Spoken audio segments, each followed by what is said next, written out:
안녕하세요. 범블한복독파입니다. 구독과 좋아요, 알림 설정, 회원가입 부탁드리겠습니다.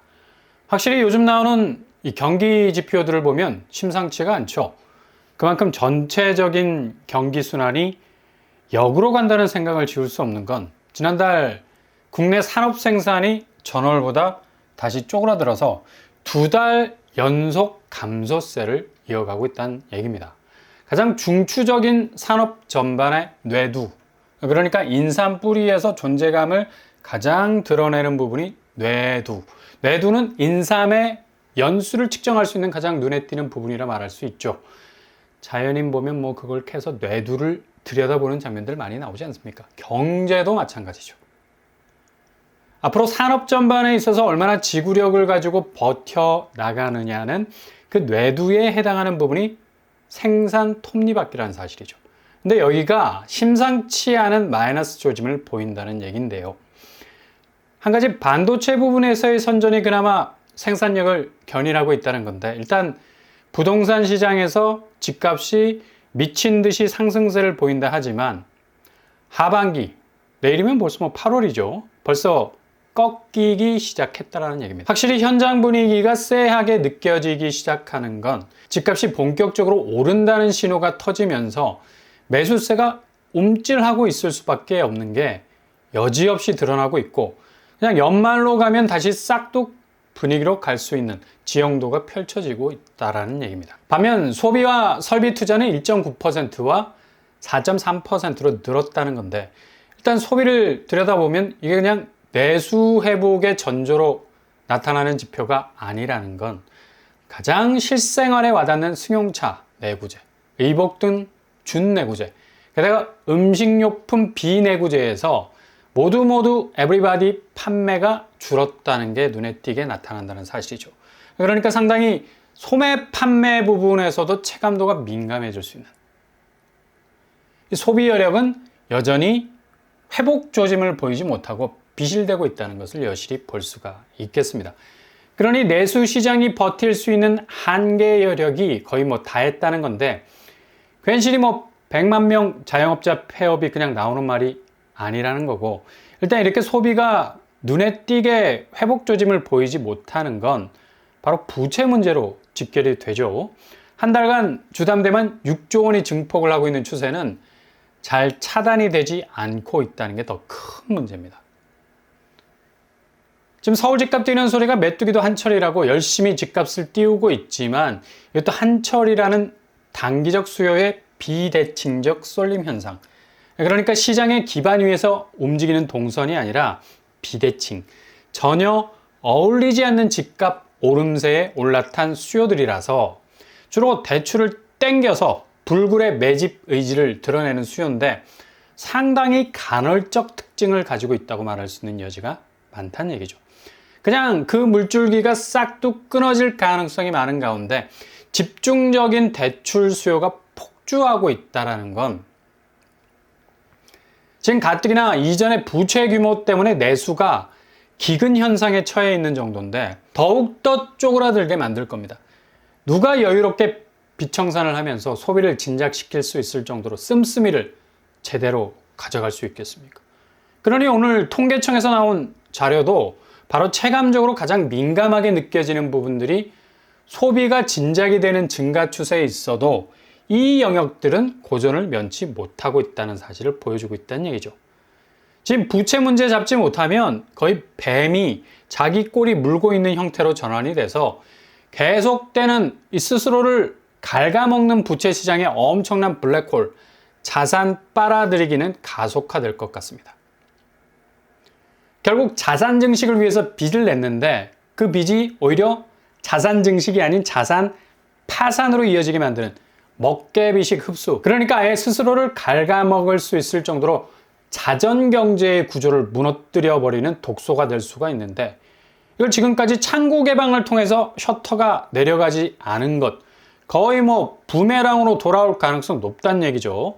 정신없이 영끌의 무한 긍정의 에너지를 동원해서 자금을 끌어모은 것들이 결국엔 자신에게 날아온 화살이 될 수가 있다는 얘기입니다. 그러니 오늘 통계청에서 내놓은 소비 부분은 아주 유심히 들여다볼 필요가 있는 거죠. 그리고 투자 부분을 살펴보면 투자도 전체적으로 4% 이상이 늘었다고 나오는데 뜯어보면 그냥 먹다만 고갈비가 되는 거예요. 뼈다구만 자칫 건드릴 수가 있는 건데 제일 중요한 한국자동차 부분 운송 장비에서 투자가 줄었어요. 결국 수출의 극강의 메리트를 가진 제조업 부분에서 아주 눈에 띄게 지표가 쪼그라들고 있다는 거예요. 그리고 전통적인 제조업의 총화, 국내 기계 수주 역시도 공공민간 도합 다 줄어버렸고 건축 부분은 말할 것도 없죠. 워낙에 되는 곳만 되는 분위기여서 나머지 경기 지역은 미분양 사태가 대구 미분양보다 심각한 수위로 높아지고 있어서 지금 일부 서울권에서 난리가 난 분양 지표가 그냥 이 세 발의 피라는 얘기예요. 건설업 업황 자체가 굉장히 험악할 정도로 깔아앉고 있는 걸 볼 수가 있습니다. 이렇게 투자 부분도 전체적으로 펴보면 회복세로 보이는 것 같아도 결국 결정적인 등뼈에 이 디스크와 같이 전 산업을 받쳐주는 핵심 업종들은 대부분 지리멸렬, 약세를 면치 못하는 것으로 나타나고 있다는 얘기죠. 그러니 어떻게 집값이 견고한 백업을 받아서 하반기를 지나 연말로 이어지는 정말 굳건한 장세로 갈 수 있겠습니까? 이렇게 기본 산업의 톱니바퀴 중에서도 가장 핵심적인 요소들이 옥수수 알갱이 빠져나가듯이 그냥 털리듯이 빠지고 있는데 오늘 통계청의 생산, 소비, 투자 부분에서의 지표는 겉으로 보기에는 생산 부분만 약세로 돌아선 것 같아 보여도 가만히 들여다보면 소비와 투자가 확실히 내수 쪽은 정말 심각한 수렁에 빠져서 헤매일 수밖에 없는 건 부동산과 연관된 주담대의 공격적인 증가세가 고스란히 소비 부분의 여력을 약화시킬 수밖에 없는 추세로 간다는 걸 보여주고 있는 거고 투자 역시도 지금 건설 업황의 악화는 일부 지역에서의 매집 현상만 불타오를 뿐 나머지 지역에서는 거의 나가 떨어지는 녹아내릴 정도의 하락세가 보이기 때문에 이게 지금 집값이 오른다는 신호도 이상하게 느껴질 정도죠. 이 집값이라는 게 이렇게 산업 전반의 호조세와 함께 손에 손잡고 동반 상승세로 가는 게 정상인데 이거 완전히 서로를 격하게 밀쳐내고 있을 정도로 밀어내는 지표를 보이고 있으니 결국엔 돈줄을 잡고 있어야 할 부동산이 대출로 연명을 하고 있는 상태인데 자금 회전이 원활하기 위해선 산업의 톱니바퀴가 세차게 돌아가면서 흘러나오는 자금 유수 현상이 일어나야 하는 건데 그렇지 않다는 얘기죠. 결국 전혀 집값이 들썩일 이유가 없는 상황에서 상승 무드를 탄다는 건 좀 전에 말씀드린 것처럼 일시적인 자금 본물의 터짐 현상이 만들어낸 간헐천이라는 걸 여지없이 보여주는 건데 날 개고 해 반짝 뜨면 쥐도 새도 모르게 그렇게 흘렀던 물줄기는 말라버린다는 겁니다. 지금 이런 조짐이 서서히 현장에서 느껴질 정도로 매수세는 지갑을 닫고 있어요. 왜냐? 집값을 너무 터무니없이 올리고 있기 때문에. 실제 호가 부분에선 집주인들이 양보할 기미가 전혀 없습니다. 근데 정말 급한 매물들은 거래가를 낮춰서라도 들어올 수밖에 없기 때문에 실제 거래 현장에선 이전 가격보다 높은 가격에 팔려나가는 경우는 거의 없고 살짝 낮춘 가격이 오케이 사인을 받을 수 있기 때문에 지표에서 보는 것처럼 직전가, 신고가의 혜성 같은 등장은 그리 쉽게 만날 수 있는 거래가 아니란 얘기예요. 이런 현상은 노도강에서 아주 분명히 볼 수가 있다는 얘기죠. 상승 열차 탄 서울 아파트. 그러나 분명히 명암을 엇갈리게 합니다. 노도강은 분명한 하행선 수준에서 빠져나오지 못하고 있어요. 실제로 서울 집값의 성냥불을 그은 곳이 노도강 아닙니까? 특례 대출이 터지기 시작을 하면서 젊은 층들이 집을 9억 이하라는 이 중거점을 기준으로 일사불란하게 움직였던 곳이 바로 노도강이죠. 게다가 어설프게 갭투로 들어왔다가 집값이 떡락을 하면서 몰렸던 갭투 세력들이 빨리 집을 팔기를 원하는 매도세와 맞물려서 거래량이 급속도로 늘어난 곳이기도 합니다. 그러니 적정선에서 거래가 이루어지기 딱 좋은 물 만난 고기죠. 근데 서울 집값이 본격 상승세라? 그다음 노도강이 거래의 중심이었는데 당연히 같이 올라가야지 여전히 하락세에 머물고 있다는 건 결국 지금 서울 여타의 집값 추이가 호가만 불장이라는 얘기예요. 그러니까 거래 적정선에서 매수와 매도가 맞불이 붙어서 정상적인 거래가 이루어지는 그곳이 노도강이기 때문에 여기 가두리 안에서만 거래 수준이 머문다는 얘기인데, 그냥 가끔씩 나오는 상급지 거래 가지고 전체 서울 불장이라고 말하는 건 지금 노도강 상황을 완전히 개무시하는, 가장 중요한 거래 포인트를 제끼고 하는 얘기이기 때문에 이거 본말이 전도된 얘기란 얘기죠. 그러니까 상급지 불장이 노도강으로 이어질 거라는 전망도 웃긴다는 얘기입니다. 절대 거래 온도가 노도강 수준에서 크게 벗어나게 되면 그때부터 그나마 있었던 거래마저 말라간다는 건데, 역시 노도강이 지금 부동산 집값의 현주소를 고스란히 보여주는 대목이라 할 수가 있다는 얘기죠.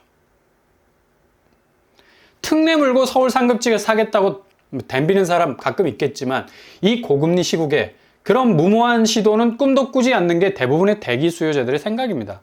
그러니 동탄 롯데캐슬이 터져나간 거 아니겠습니까? 무순위 줍줍은 이제 뭐 10만 청약이 아니라 100만 청약을 넘어가는 상황을 치닫고 있다는 것을 명백히 보여주는 것 자체가 하반기에 얼마나 집값이 극적으로 싹둑 잘려나갈 수 있는가를 여실히 보여주는 대목이기도 하죠. 게다가 돈줄이 대출기금 고갈에서부터 마르기 시작하면서 은행권 대출금리도 줄줄이 인상이 될 조짐을 보이죠. 주담대 금리 인하라는 약발이 거의 다 되어가는 시국에 우리은행은 다음 달 2일, 그러니까 내일 모레네요, 0.3% 정도 추가 인상을 하겠고, 국민은행은 전세대출 금리까지 올리려는 분위기 전환하고 있다는 사실. 신한은행 역시도 상향 조정, 농협도 마찬가지. 이미 여기 두 곳은 각각 24일과 29일에 주담대에 높였습니다. 인터넷 뱅킹 역시도 가세를 하고 있고, 이제 내일이면 8월이기 때문에 9월 1일부터 스트레스 DSR 2단계 적용이 돼서 은행권에서부터 공적 대출 창구까지 빡빡한 대출 상황이 전개가 될 것 같습니다. 은행은 그래도 이래나 저래나 돈을 버는 구조로 가는데, 금리 낮아지면 대출 비즈니스 반짝해. 금리 높아지면 수익률 좋아져. 재주는 누가 부리고 돈은 누가 번다는 말처럼 거의 뭐 천문학적인 수익률을 찍고 있지 않습니까?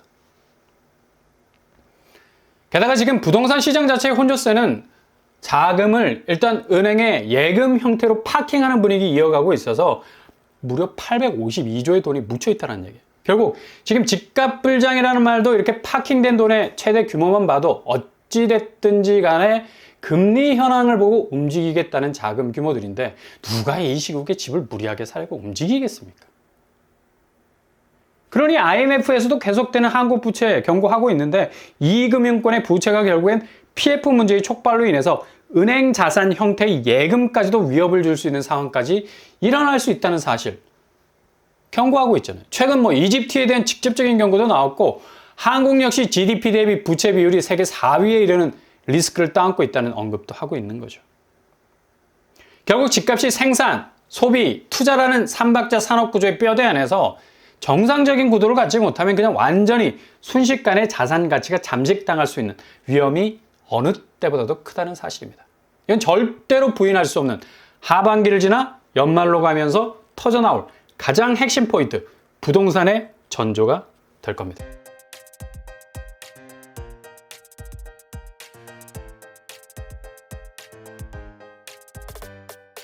오늘 부동산 캐릭터처, 확실히 지금 산업 전반이 조짐이 심상치가 않습니다. 내구성이 떨어지는 느낌. 지금 혼자 부동산이 열심히 달리고 있는데 달리는 발판도 그냥 런닝머신 위를 뛰고 있는 느낌. 제자리라는 얘기죠. 열심히 불장을 지피려 하지만 결국엔 뭐 앵꼬가 나고 후퇴할 수밖에 없는 상황에서 벌어지는 집값 상승세는 이전보다 더 큰 변화의 변곡점을 만들어 낼 것으로 보입니다. 오늘도 응원합니다. 항상 여러분의 길이 꽃길만 되실 수 있길 바랍니다. 이상으로 뻔뻔한 복덕방을 마치겠습니다. 구독과 좋아요 부탁드립니다. 감사합니다.